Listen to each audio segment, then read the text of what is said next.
اور آپ کے خلاف اجماع ہو گیا ہے، آپ کافر اور دائرہ اسلام سے خارج ہیں، باقی چند فرقے بعض کو سمجھتے ہیں، بعض فرقے مقابل پہ چند کو سمجھتے ہیں، یہ فلسفہ ہمیشہ سے جاری ہے، لیکن آپ نکال کے دکھائیں کہ ایسا کبھی اجماع ہوا ہو یا نہ ہوا ہو۔ جماعت احمدیہ نے تسلیم کیا، یہ تاریخی حقیقت بالکل سچی ہے، اور قرآن کی اس آیت کے عین مطابق ہے، تحسبهم جمیعا، اجماع ضرور ہوا ہے، وقلوبهم شتیٰ، لیکن آپس میں بٹے ہوئے ہو۔ اجماع ہوا ہے جماعت احمدیہ کی مخالفت پر۔ اس اجماع کے متعلق جماعت احمدیہ نے یہ ایک موقف پیش فرمایا کہ اس اجماع کا ذکر احادیث میں موجود ہے، اس لیے ہماری باتوں کو تو تم نہیں مانو گے، لیکن اگر تمہیں حضرت اقدس محمد مصطفیٰ صلی اللہ علیہ وسلم سے سچا پیار اور عقیدت ہے، تم غلامی کا سچا دعویٰ کرتے ہو، تو اب اس کی روشنی میں اس حدیث پر غور کرو کہ تمہارے اجماع کی حقیقت کیا ہے۔ ایک موقع پر آن حضرت صلی اللہ علیہ وسلم نے اپنی امت کے بٹنے کا ذکر فرمایا اور بڑے درد سے یہ بتایا کہ جس طرح یہود 72 فرقوں میں بٹ گئے تھے، میری امت بھی پھٹتے پھٹتے 72 فرقوں میں پھٹ کے منقسم ہو جائے گی۔ پھر فرمایا کہ ایک جماعت پھر خدا بنائے گا، یعنی ایک جماعت ہوگی 73ویں، اور وہ جماعت، اس جماعت کے سوا کلہم فی النار، وہ باقی سارے فرقے ناری ہوں گے۔ اس کا یہ مطلب نہیں کہ نعوذ باللہ ہر مسلمان جو دوسرے فرقوں سے تعلق رکھتا ہے جہنم میں جائے گا، یہ ایک ناراضگی کا اظہار ہے آن حضرت صلی اللہ علیہ وسلم کی طرف سے، یہ بتانے کا کہ وہ حقیقی مسلمان نہیں رہے۔ اس میں دو باتیں بہت عظیم الشان بیان ہوئیں۔ اول یہ کہ سواد اعظم کا دعویٰ کرنے والے کہ چونکہ سواد اعظم کا فیصلہ اس لیے سچا ہوگا، اس کے خلاف آن حضرت صلی اللہ علیہ وسلم کا فتویٰ مل گیا کہ یہ اس کی بنیاد ہی کوئی نہیں کہ سواد اعظم کا فیصلہ سچا ہوتا ہے، بلکہ 73 میں سے ایک کو جماعت کہا اور جو بعد میں آنے والی ہے، اور 72 کو صداقت سے دور فرمایا، 72 کو صداقت سے ہٹا ہوا فرمایا، 72 کو ایک طرف رکھا، ایک تھیلی میں ڈالا، اور ایک کو ایک تھیلی میں ڈالا، ان دونوں کے درمیان امتیاز کر دیا۔ اب سوال یہ پیدا ہوتا تھا کہ ان 72 کی اس ایک کے مقابل پر کیا حیثیت ہے؟ تو حضرت خلیفۃ المسیح الثالث نے اسمبلی کے ممبروں سے بڑے ادب سے یہ درخواست کی، توجہ دلائی کہ تم مسلمان حکومت میں رہ کر اسلام کے نام پر حاصل ہونے والے ملک میں اپنی اسمبلی میں آن حضرت صلی اللہ علیہ وسلم کے فیصلے کے خلاف بغاوت نہ کرو، خدا تعالیٰ اس چیز کو پسند نہیں کرے گا، تمہیں اس کی سزا ملے گی۔ تم یہ تو کہہ سکتے ہو کہ 72 یہ ہیں ہمارے نزدیک اور ایک یہ ہے، مگر یہ نہیں کہہ سکتے کہ ایک جھوٹا ہے اور 72 سچے ہیں، کیونکہ رسول اللہ صلی اللہ علیہ وسلم نے جو فتویٰ دیا ہے 72 اور ایک کا مقابلہ کر کے، اس میں 72 کو جھوٹا کہا ہے اور ایک کو سچا کہا ہے۔ تم یہ کہہ سکتے ہو کہ تم 72 میں ہو، ہمیں جھوٹا کہنا چاہتے ہو تو ہمیں سواد میں داخل کر کے جھوٹا کہو، سواد اعظم سے نکال کے جھوٹا کہنے کا تمہارا حق کوئی نہیں بنتا۔ اس معاملے میں تمہارا فیصلہ نہیں چلے گا، چاہے تم 72 کے 72 اکٹھے ہو کر فیصلہ کرو، فیصلہ رسول اللہ صلی اللہ علیہ وسلم کا چلے گا۔ ہاں تم نے یہ اپنے ہاتھ سے اپنی تقدیر لکھ دی کہ ہم 72 ہیں اور یہ ایک ہے، اس لیے تم تو خودکشی کر رہے اس فیصلے میں۔ آپ نے بار بار توجہ دلائی کہ دیکھو میں تمہیں پھر نصیحت کرتا ہوں کہ کم سے کم شیعہ ایران سے ہی نصیحت پکڑ لو۔ شیعہ ایران نے یہ فیصلہ نہیں کیا کہ 72 سچے اور ایک غلط،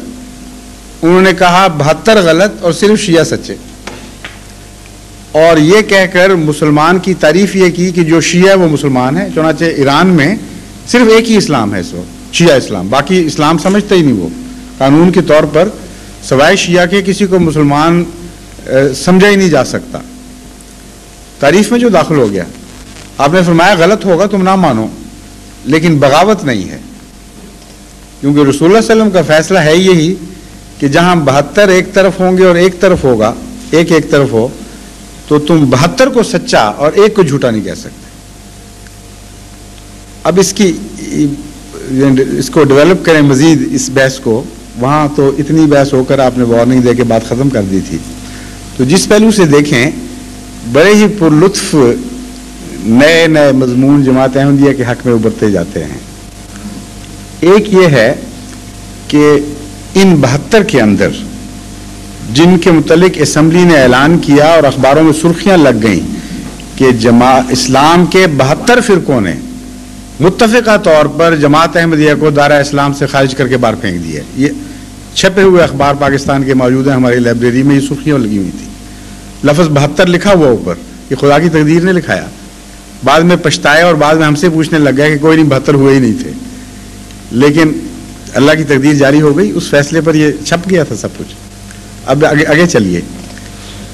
72 میں ایسے لوگ موجود تھے جن کا عقیدہ یہ تھا کہ قبروں سے مانگنا،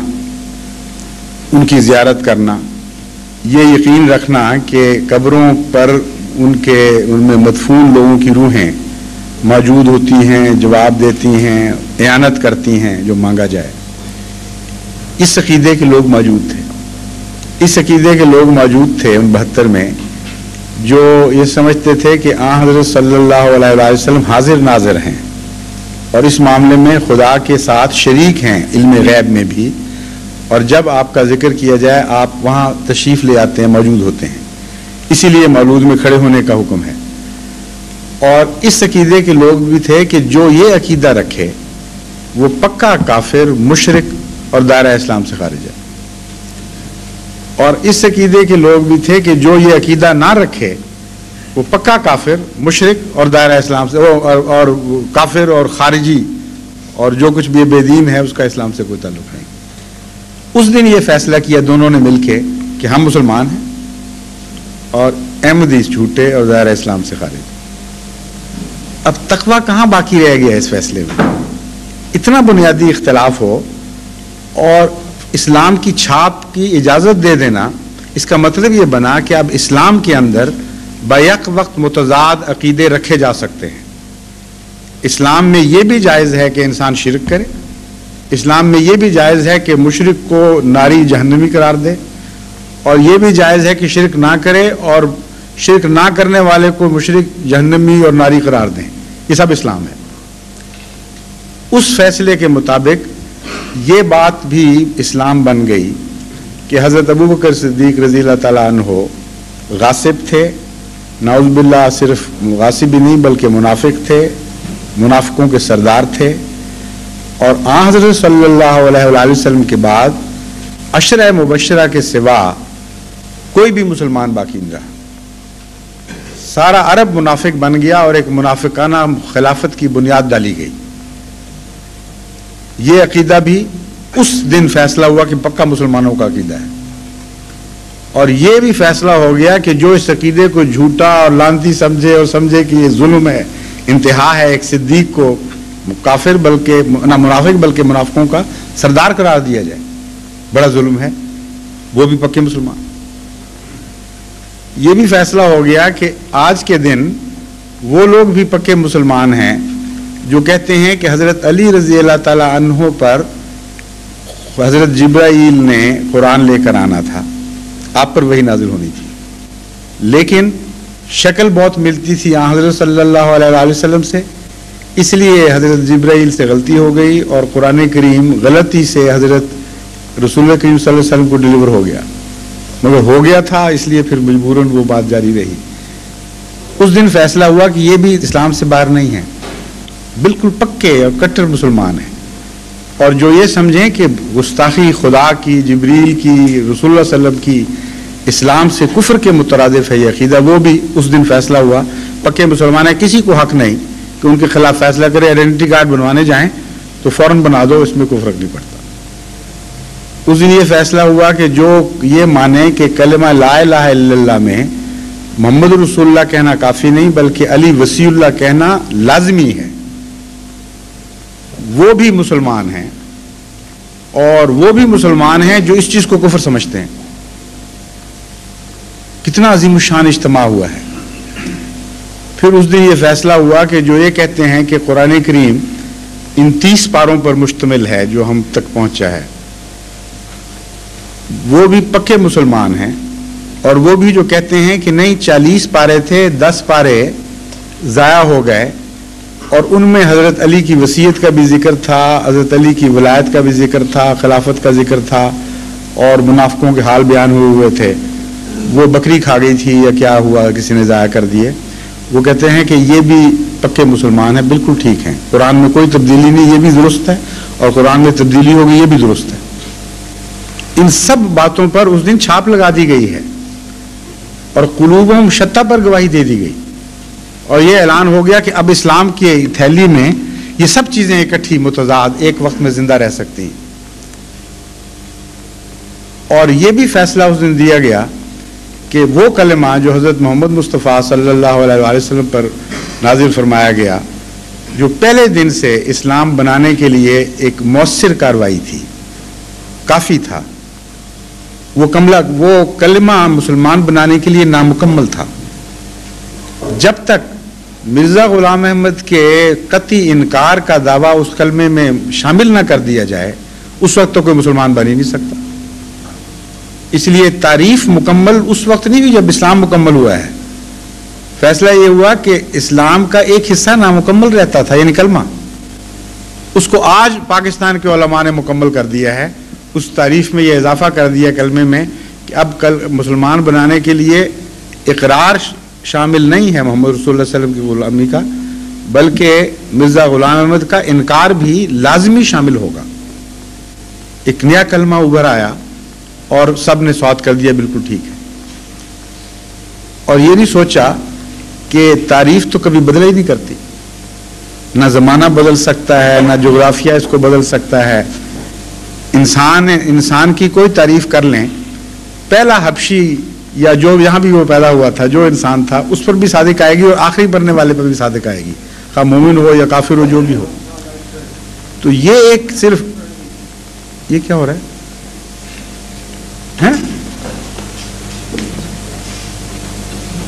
کیا؟ اچھا، تو بند کرا دیں. تو یہ بھی اس دن فیصلہ ہو گیا کہ اب یہ کلمہ جو تھا یہ نامکمل تھا، اب مکمل ہو گیا. اور یہ نہیں سوچا ان تعریف کرنے والوں نے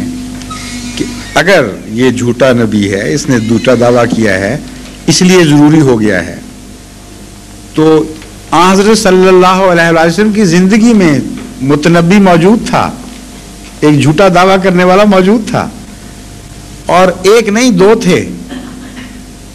اور آپ کے بعد بلکہ 3 بھی بیان کیے جاتے ہیں، اسود انسی اور ایک اور آپ کے وصال کے بعد تو کئی پیدا ہوئے. اور نہ آپ نے،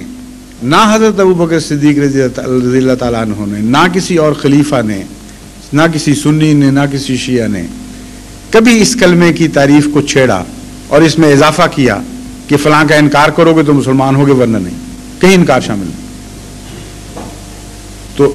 وہ اسلام جو ان کے نزدیک نامکمل تھا، اور رسول اللہ صلی اللہ علیہ وسلم کے زمانے میں بھی نامکمل رہا، نعوذ باللہ من ذالک، کیونکہ فنڈامنٹل اگر نامکمل ہے تو اس پر جو بنیاد ہے وہ بھی نامکمل ہے، اس کو تکمیل دی گئی. اور خالصتاً اجماع صرف انکار پر ہے، اصل میں اس کے سوا اجماع ہے کوئی نہیں. قلوبہم شتیٰ اپنی جگہ، اس پر صلح ہو گئی، اور ایک وجود کے انکار پر اتفاق ہو گیا. اس سے زیادہ قطعی دلیل احمدیت کی صداقت کی اور کیا چاہتا ہے کوئی؟ یہ واقعہ سچوں کے ساتھ گزرا کرتا ہے، اور اگر یہ سچے ہوتے تو ان باتوں پہ کبھی صلح نہ کرتے جو ان کی بنیادی اختلاف کی باتیں تھیں. تقویٰ کا تقاضا تھا. اگر کل وہ ان کو غیر مسلم کہہ رہے تھے، کافر کہہ رہے تھے اس عقیدہ رکھنے والوں کو، تو اب بھی کہتے چلے جاتے، کہتے ان میں ایک اور اضافہ ہوا ہے. یہ کوئی کہتا تو اختلاف کا حق موجود تھا، لیکن ان کو کوئی رسول اللہ صلی اللہ علیہ وسلم کا باغی قرار نہیں دے سکتا تھا، یا اسلام کا باغی قرار نہیں دے سکتا تھا، لیکن اب یہ کہہ کر باغی بن گئے. وہاں اسی موقع پر جب حضور اکرم صلی اللہ علیہ وآلہ وسلم نے ایک اجتماع کی پیشگوئی فرمائی کہ 72 ایک طرف ہوں گے گویا، اور ایک طرف ہوگا، یہ اجماع کی پیشگوئی تھی اصل میں. کیونکہ اس کے بعد اس بیان کے بعد ایک سوال کرنے والے نے سوال کیا کہ یا رسول اللہ یہ تو بڑی فتنے کی بات ہے، کیا بنے گا، ہم کس طرح پہچانیں گے کہ وہ ایک کون ہے؟ بڑا ہی اہم سوال تھا۔ 72 میں سے، بلکہ اب 73 ہونے والے تھے، یہود کے زمانے میں 72 تھے، 73 میں سے ایک سچا اور باقی جھوٹے، یہ فیصلہ دے رہے ہیں امت کے سردار صلی اللہ علیہ وآلہ وسلم، اور حکم یہ ہے کہ سچے کو ماننا ورنہ تم بھی جھوٹے ہو جاؤ گے۔ کتنا مشکل کام! اگر دلائل میں گھسیٹتے حضرت صلی اللہ علیہ وآلہ وسلم اور کہتے کہ قرآن کا مطالعہ کرنا، حدیث کا مطالعہ کرنا، یہ دیکھنا وہ دیکھنا، تو اکثر بیچارے لا علم اور کمزور اور جسے پنجابی میں ماتر ساتر کہتے ہیں، یہ بیچارے لوگ ایرا وغیرہ یہ تو مارے جاتے۔ کتنا مشکل سوال ہے، آج بھی کسی عالم سے پوچھیں تو چکر میں پڑ جائے گا، مگر حضرت اقدس محمد مصطفیٰ صلی اللہ علیہ وآلہ وسلم کی شان نبوت دیکھیں، کیسا واضح صاف دماغ خدا نے دیا تھا، مشکل سے مشکل معاملے کو آسان فرما دیتے تھے۔ آپ نے جواب دیا کہ کون سا مشکل کام ہے، ما انا علیہ و اصحابی، سچے کو پہچاننے کا طریق یہ ہوگا کہ جس حال پر میں ہوں اور میرے صحابہ ہیں، جو سچا فرقہ اس زمانے میں آئے گا اس کا یہی حال ہوگا۔ یہ حال دیکھنا تو کوئی مشکل نہیں ہوتا، دلیلیں نکالنی اور منطقی ایچ پیچ کو سمجھنا ہی مشکل کام ہے، لیکن ظاہری طور پر جو حال گزر رہے ہوتے ہیں قوموں کے، وہ پہچاننے مشکل نہیں ہوتے۔ حضرت صلی اللہ علیہ وآلہ وسلم اور آپ کے غلاموں کا کیا حال تھا، اس بارے میں تو کسی مسلمان کو کوئی بھی شک کی گنجائش نہیں۔ پڑھا لکھا ہو، ان پڑھ ہو، اس کو یہ پتہ ہوگا کہ کلمہ پڑھنے والوں کو گلیوں میں گھسیٹا جاتا تھا، سزائیں دی جاتی تھیں، کلمہ پڑھنے کے حق سے محروم رکھا جاتا تھا۔ تبھی بلال پیدا ہوئے ہیں، تبھی وہ عظیم الشان عورتیں پیدا ہوئی ہیں جن کو دھوپ میں کھڑا کر کے زریں پہنا کے گرمی میں عذاب دے دے کے مارا گیا، اور گلیوں میں گھسیٹ گھسیٹ کے کتوں کی طرح ان سے یہ سلوک کیا گیا مسلمانوں سے، اس جرم میں کہ تم کلمہ پڑھتے ہو۔ یہ حال تھا یا نہیں تھا؟ بالکل کھلا کھلا حال تھا۔ مسجدیں بنانے سے روکا گیا، مسجدوں کو گھروں کے اندر جا کے بھی منہدم کیا گیا۔ حضرت ابوبکر صدیق نے رضی اللہ تعالیٰ عنہ نے باہر چونکہ اجازت نہیں تھی، اپنے گھر کے سین میں مسجد بنائی، حملہ کر کے یلغار کر کے لوگ پہنچے کہ تمہیں خدا کی عبادت کا کیا حق ہے، تم گندے پلید لوگ، وہاں سے اس مسجد کو مٹا دیا۔ آپ کو حج سے روکا گیا، آپ کو اپنے فرائض منصبی عبادت سے روکا گیا، یہاں تک کہ قرآن کریم نے اس کا ذکر فرمایا کہ کتنا اندھیر، کتنا ظلم ہے۔ ینہا عبدن اذا صلی، کچھ بدبخت ایسے لوگ ہیں جو عبادت سے روکتے ہیں، جو خدا کی عبادت ہے۔ ایک بندہ کہتا ہے میں اپنے رب کی عبادت کر رہا ہوں، کہتا ہے تمہیں کیا حق ہے، ہم تمہیں روکیں گے۔ یہ سارا سلوک حضرت رسول اکرم صلی اللہ علیہ وسلم اور آپ کے غلاموں سے ہوا، اور یہ اعلان کیے گئے کہ ان کی بیویاں حرام ہو گئیں، ان کو طلاقیں مل گئیں، جو مسلمان ہو جائے وہ آٹومیٹکلی اس کی شادی منسوخ، ان کے بچے اپنے والدین کا ورثہ پانے سے محروم، ان کے مکان لوٹ لو، ان کو گھروں سے نکال دو، اعلان کرو کہ اب تمہاری ہمارے یہاں کوئی گنجائش موجود نہیں، اب ہم تمہیں نیست و نابود کر کے چھوڑیں گے، یا اپنا مذہب تبدیل کرو اور ہمارے اندر واپس آؤ، ورنہ اس ملک میں تمہارے زندہ رہنے کا کوئی حق نہیں۔ یہ حقیقت کس مسلمان پہ پوشیدہ ہے آج بتائیں؟ پڑھا لکھا ہو یا ان پڑھ ہو، ہر ایک کو پتہ کہ یہ سلوک تھا۔ اور یہ سلوک جماعت احمدیہ کے ساتھ کس نے کیا ہے؟ ایک فرقے نے، دو فرقوں نے، اجماع ہوا ہے۔ اسی اجماع کے نتیجے میں بڑے فخر کے ساتھ سارے پاکستان میں مولوی زندناتے پھرتے ہیں، اور یہاں آ کر ان کو بھی بتاتے ہیں تم بھی شامل ہو جاؤ ہمارے ساتھ، تم یہاں بیٹھے کیا کر رہے ہو، اتنا ثواب کا کام، اتنا نیکی کا کام، کہ ہم کلمے سے روک رہے ہیں بدبختوں کو، ناپاکوں کو، اور تم پڑھنے دیتے ہو ان کو، تم بھی ان کو قتل کرو، تم بھی ان کو لوٹو۔ ان کا کیا حق ہے نمازیں پڑھیں؟ ہمارا حق ہے، خدا ہمارا ہے، ان کا نہیں ہے۔ ان کا کیا حق ہے رسول اللہ صلی اللہ علیہ وسلم کی تعریف کریں؟ ان کا کوئی حق نہیں، یہ ناپاک اور گندے لوگ ہیں۔ وہ سارے جرائم جو حضرت صلی اللہ علیہ وآلہ وسلم اور آپ کے غلاموں کے خلاف دشمنان اسلام کر رہے تھے، وہ ان سارے جرائم کی مرتکب آج یہ 72 کی جمعیت ہے اور عدالتوں میں گواہی دے چکے ہیں، جانتے ہیں ہم کیا کر رہے ہیں، یہ نہیں کہ ناواقف ہیں۔ کوئٹہ کی عدالت میں جب مسجد مسمار کی گئی اور احمدیوں کو کلمہ پڑھنے کے جرم میں قیدوں میں ڈالا گیا تو عدالت میں ان کے جو جمعیت کا حفاظت ختم نبوت کی جمعیت تھی، ان کا صوبائی صدر ہے، وہ بیان دے رہا ہے۔ وکیل نے اس سے پوچھا کہ آپ یہ بتائیں کہ یہ سب کچھ جو آپ اس وقت احمدیوں سے کر رہے ہیں، حضرت صلی اللہ علیہ وآلہ وسلم کے زمانے میں یہ کون کس سے کیا کرتا تھا؟ جواب تھا کہ مشرک محمد رسول اللہ صلی اللہ علیہ وسلم اور آپ کے ساتھیوں سے یہی کچھ کیا کرتے تھے، ریکارڈڈ ہے یہ عدالت میں، تو شبہ کی کون سی گنجائش باقی رہتی ہے؟ میرے نزدیک تو اس واقعہ، جس واقعہ کو احمدیت کی تکذیب کے لیے سب سے شاندار واقعہ سمجھتے ہیں، میرے نزدیک اس سے بڑا واضح اور روشن ثبوت احمدیت کی صداقت کا اور کوئی پیش نہیں کیا جا سکتا، کیونکہ رسول اللہ صلی اللہ علیہ وسلم کی صداقت بھی اس کے ساتھ وابستہ ہو گئی ہے، آپ کی پیشگوئی پوری ہوئی، ہر لحاظ سے پوری ہوئی، ہر پہلو سے پوری ہوئی، اور اس میں اب کسی جھگڑے کی بات نہیں کہ عالم ہے غیر عالم، سب کے سامنے بات کھل گئی ہے۔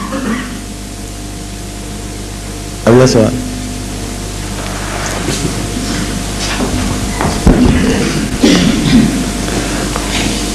دوسرا سوال